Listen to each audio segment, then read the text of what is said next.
Buen día, amados hermanos, espero que se encuentren muy bien. Tengo el gusto de saludarles nuevamente en esta serie de devocionales, hoy día lunes, esta serie que lleva por nombre La semana que cambió la historia. Y como lo hemos venido trabajando, mi hermano, desde la semana pasada, el día jueves, iniciamos con este pasaje acerca de la petición de Santiago y Juan. El día viernes hablamos igual en el Evangelio según Marcos, hablamos de este ciego Bartimeo. Y finalmente el día de ayer, el día domingo, pudimos escuchar una predicación acerca de la entrada triunfal de nuestro Señor Jesucristo. Todo esto, mi hermano, para prepararnos en cuanto a celebrar y recordar esta Semana Santa. Y sabe, algo importante es que nosotros hemos venido meditando en esto, como le he mencionado, preparando nuestros corazones para que podamos recordar el sacrificio de nuestro Señor Jesucristo de una manera adecuada. Y sabe, el día de hoy vamos a seguir meditando en el Evangelio según Marcos, pero en el capítulo 11. Nosotros hemos meditado en Marcos el día jueves y el día viernes y hoy seguiremos haciéndolo. Marcos capítulo 11 versículos del 12 al 25. ¿Sabe? Este pasaje es un pasaje bastante interesante porque en los primeros versículos, en los versículos del 12 al 14, vemos que nuestro Señor Jesucristo maldice a una higuera estéril. Y después se nos habla de la purificación del templo. Y posteriormente en el capítulo 20, del 20 al 25, al 26, perdón, se nos habla nuevamente de la higuera. Pero ahora ya una higuera no estéril, sino una higuera seca. ¿Sabe, mi hermano? Al salir de Betania hacia Jerusalén, Jesús, después de hacer la entrada triunfal, tuvo hambre.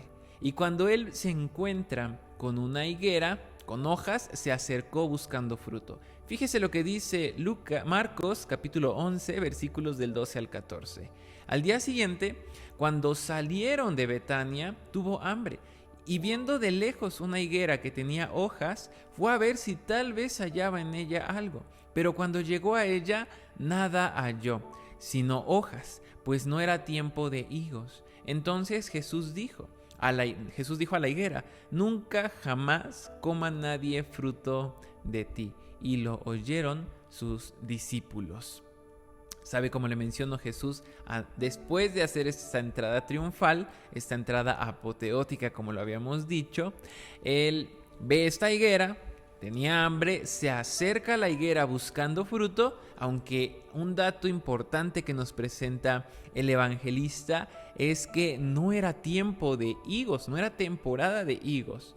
Las hojas indicaban que el árbol debería tener pues pequeños higos verdes, como higos comestibles, pero muy pequeños y verdes. Pero en lugar de eso, ni siquiera tenía esos pequeños higos, sino tenía puras hojas, no tenía nada. Era una higuera, podríamos decir que era una higuera hipócrita. Esas hojas indicaban que debía tener esos higos pequeños de color verde que eran comestibles, pero ni siquiera los tenía, solamente tenía las hojas. ¿Sabe? Algunas personas acusan a Jesús de que muestra furia vengativa en este pasaje, pero ¿sabe? No es así. No fue un berrinche, no fue furia vengativa, sino que Jesús utiliza esta escena para enseñar a sus discípulos. Fue una parábola actuada. ¿Por qué? Porque fíjese lo que dice el versículo 14. Marcos, el evangelista, está relatando todo lo que estaba sucediendo y agrega un gran detalle en el versículo 14, en la parte final. Dice que lo oyeron sus discípulos. O sea que sus discípulos presenciaron todo lo que estaba pasando. Nada de esto, mi hermano, escapó del control de Dios, de Jesús. No fue un arrebato, sino que Él utilizó esto para dar una tremenda lección a sus discípulos. ¿Sabe? La gran mayoría de las personas que tienen algún tipo de religión, llevamos hojas, pero a veces no producimos ningún fruto. Y entonces, tal cual con la higuera, que era una higuera hipócrita, también nosotros podemos ser, pues, hipócritas. No importa la denominación, la religión, podemos caer en eso. Como cristianos hay muchos cristianos hipócritas que son similares a esta higuera, que tienen tal vez muchos títulos, muchas asistencias a los cultos dominicales, pero no se produce ningún fruto. ¿Sabe? Podemos jactarnos de nuestra denominación, como le he mencionado, o de nuestra fuerza, esfuerzo en cada ministerio, o en nuestra fuerza misionera, pero la hipocresía siempre hace compañía al autoengaño. En esta Semana Santa, mi hermano, Jesús nos pregunta, o es como si nos preguntara, ¿tenemos fruto real o solo tenemos hojas verdes? Al final, Él iba y dio una enseñanza a sus discípulos con esto. Posterior a esto, mi hermano, en los versículos del 15 al 19, encontramos lo siguiente. Fíjese lo que dice Marcos 11, versículos del 15 al 19. Vinieron pues a Jerusalén, y entrando Jesús en el templo, comenzó a echar fuera a los que vendían y compraban en el templo, y volcó las mesas de los cambistas y las sillas de los que vendían palomas, y no consentía que nadie atravesase el templo llevando utensilio alguno. Y les enseñaba diciendo, ¿no está escrito, mi casa será llamada casa de oración para todas las naciones? Mas vosotros la habéis hecho cueva de ladrones. Lo oyeron los escribas y los principales sacerdotes y buscaban cómo matarle, porque le tenían miedo, por cuanto todo el pueblo estaba admirado de su doctrina. Pero al llegar la noche, Jesús salió de la ciudad. ¿Sabe? Esta escena es maravillosa. Después de que Jesús da esta enseñanza o esta parábola actuada a sus discípulos acerca del fruto, ahora Él se dispone a entrar al templo. Era una ocasión, pues, donde venía mucha gente. Recuerde, venían muchos peregrinos a Jerusalén para celebrar la Pascua. Entonces Jesús entra. Y cuando Jesús entra, se encuentra en el atrio o en el patio de los gentiles y causó, podríamos decirlo, varios cambios o causó estragos. ¿Qué causó Él? Expuso a los cambistas y a los que vendían palomas. Ese era algo que a veces pasa desapercibido a simple vista. Pero los que vendían palomas eran, principalmente ellos vendían a las personas de menos recursos, a los pobres, que era para lo que les alcanzaba a comprar para sacrificar. Era el sacrificio que daban los pobres estas palomas. Y las vendían a un precio de locura, mi hermano. Ellos estaban haciendo los líderes religiosos, estaban permitiendo este mercado en el patio de los gentiles, un lugar que era totalmente dedicado a Dios.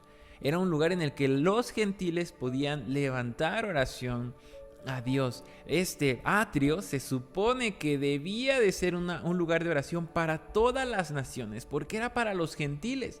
Pero, tal cual lo dice Jesús, ahora lo habían convertido en una cueva de ladrones. ¿Sabe? Se menciona en los historiadores que en un solo año de Pascua se sacrificaron entre 255 a 260,000 corderos.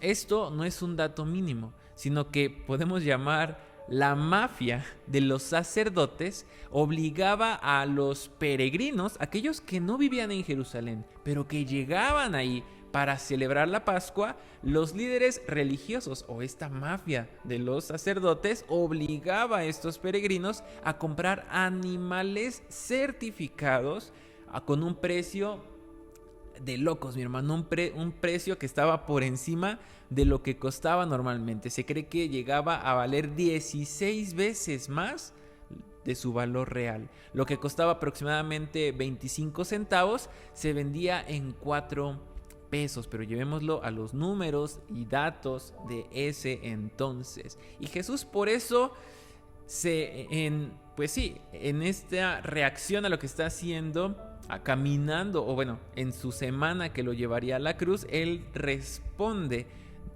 de una forma pasional y con una pureza, y limpió toda esa casa, o limpió el templo. ¿Sabe algo interesante? Es que Martín Lutero, un gran reformador, él denunció esta corrupción de la Iglesia romana de una manera similar en una carta abierta al Papa León X. Alrededor del año 1520, Martín Lutero escribió esta carta denunciando la corrupción de la Iglesia Católica Romana. Y él escribió lo siguiente: la Iglesia romana se ha convertido en la más licenciosa guarida de ladrones, el más desvergonzado de todos los burdeles. Es tan mala que incluso si el propio anticristo viniera, no podría pensar en nada que pudiera añadir a su maldad. Eso porque recuerde todo lo que hacía la Iglesia Católica Romana en tiempos de reforma, las indulgencias y muchas cosas más. Y Martín Lutero, con este celo de la doctrina bíblica, llevó a confrontar a este Papa León. Y vaya, esto terminó en un movimiento que cambió la historia religiosa, por lo menos, que es la Reforma Protestante. ¿Sabe? Jesús echó fuera a los mercaderes con la misma fuerza que usaba probablemente para expulsar demonios. Él limpió el templo para que los gentiles verdaderamente pudieran hacer el uso y darle el uso debido al atrio, al patio destinado para ellos. Él lo purificó. Lo purificó para los gentiles, rompiendo toda esta serie y clase de negociaciones de pequeños y grandes mercaderes que beneficiaba muchísimo a los líderes religiosos. Incluso fíjese qué tanto era el cinismo que en el templo, que es un lugar santo, dedicado a Dios, se tenía prohibido que entraran monedas imperiales del Imperio Romano con el rostro del César. Pero como venían personas de afuera, estos famosos peregrinos, ¿qué moneda creen que llevaban? Pues la moneda del Imperio Romano.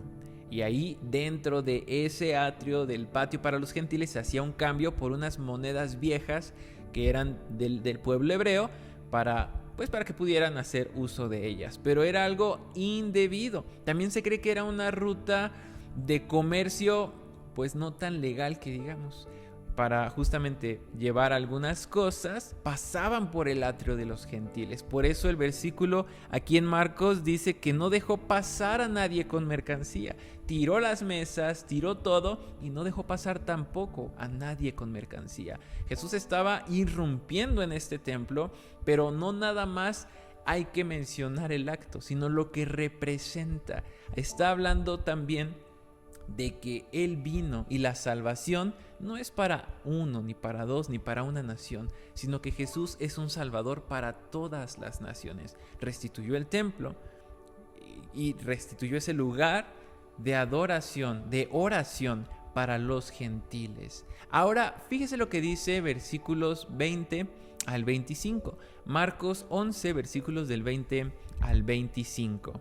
Y pasando por la mañana, vieron que la higuera se había secado desde las raíces. Entonces Pedro, acordándose, le dijo: Maestro, mira, la higuera que maldijiste se ha secado. Respondiendo Jesús les dijo: Tened fe en Dios, porque de cierto os digo que cualquiera que dijere a este monte: quítate y échate en el mar, y no dudare en su corazón, sino creyere que será hecho lo que dice, lo que diga será hecho. Por tanto, os digo que todo lo que pidiereis orando, creed que lo recibiréis y os vendrá. Y cuando estéis orando, perdonad si tenéis algo contra alguno, para que también vuestro Padre que está en los cielos os perdone a vosotros vuestras ofensas. ¿Sabe? La escritura dice que al día siguiente los discípulos vieron a la higuera seca desde las raíces. El sistema del templo, que era el templo físico, al no dar fruto, había llegado a su fin. Jesús irrumpe en el templo y puso fin a ese sistema de comercio que había en el lugar destinado a la oración para los gentiles. Y sabe, Jesús aprovecha esto y lo previo hecho con la higuera para enseñar sobre la fe. ¿Sabe? Hudson Taylor, que fue un misionero grandemente usado por Dios, fue un tremendo siervo de Dios. Él decía que Dios usa a los hombres que son débiles y endebles para apoyarse en Él. Ahora, mi hermano, el monte que nosotros debemos mover es el de la imposibilidad humana. ¿Sabe? Nosotros tenemos un Dios que se deleita en las imposibilidades. Aquí Jesús también habla de la oración, que es la oración poderosa, ¿no? Nosotros debemos pedir con la confianza de que nos acercamos a nuestro Señor. John Newton, un escritor de himnos muy prominente, autor de himnos que cantamos hasta el día de hoy, usted puede recordar uno muy popular que es Sublime Gracia. Él escribió lo siguiente: vienen a un rey, traigan grandes peticiones, porque su gracia y su poder son tales que nadie puede pedir demasiado. ¿Sabe? Aquí Jesús está hablando y orillando a sus discípulos a tener fe en nuestro Dios y a orar también y a perdonar. Esto es tremendo, mi hermano, porque Jesús, que iba a morir por nuestros pecados, que murió por nuestros pecados, días después de estas tremendas lecciones que está dando a sus discípulos, Él les habla del perdón. No hay nadie más apto en la historia de la humanidad y no habrá nadie más apto jamás que Jesús, porque Él sabe perfectamente lo que es perdonar. Y aquí nos habla del fruto del perdón. Nosotros, mi hermano, podemos perdonar porque hemos sido comprados a un alto precio. Hemos sido comprados por el precio de la sangre de nuestro Señor Jesucristo. Sin perdón, por así decirlo, nuestro templo personal está bloqueado. El perdón es el puente para que todas las naciones encuentren al Salvador. Mi hermano, en esta Semana Santa que está iniciando, que iniciamos el día de ayer, recordemos que el templo somos nosotros. Hay muchos pasajes que nos hablan de esto. Ahora hay una pregunta que podemos hacernos. ¿Somos higueras estériles o casas de oración? ¿Estamos dispuestos a eliminar todas las barreras para que todas las naciones vean al Rey Jesús? ¿Sabe? Algunos desean vivir de una forma superficial, o ni siquiera lo desean, simplemente lo viven. Nosotros debemos buscar realmente glorificar a Dios con todo lo que somos, con todo lo que hacemos. ¿Sabe? En esta Semana Santa recordemos que Jesús vino a este mundo a morir por nosotros. Entró de una manera, hizo una entrada triunfal, una entrada apoteótica, maravillosa, gloriosa, y seguía dando enseñanzas a sus discípulos. Entró al templo, hizo cosas increíbles, quitando a los cambistas, a los vendedores, dándole el objetivo, cumpliendo el objetivo, llevando a que se cumpliera el objetivo que tenía esta casa de oración, ser una casa de oración, no una cueva de ladrones. La gente estaba maravillada con él. Y aún al otro día, él a sus discípulos les dio una tremenda lección, tomando la higuera a la que había ido a buscar fruto el día anterior. Le pido por favor que me acompañen en una oración. Padre, en esta hora te damos gracias porque tú eres bueno, gracias por tu misericordia, por tu bondad, porque nos permite seguir meditando en estos pasajes que nos hablan acerca de la última semana de nuestro Señor Jesucristo. Gracias porque sin duda alguna nosotros estamos agradecidos por el amor expresado en la cruz del Calvario, por el perdón de nuestros pecados, por la salvación de nuestras almas, por la vida eterna que tenemos mediante el sacrificio y resurrección de Jesucristo. Ayúdanos a vivir de una manera correcta, ayúdanos a dar testimonio de las buenas nuevas y que podamos compartir al mundo entero que Jesucristo, el Hijo de Dios, murió por nuestros pecados para darnos salvación y vida eterna. En tu nombre oramos. Amén. Que Dios les bendiga, hermano.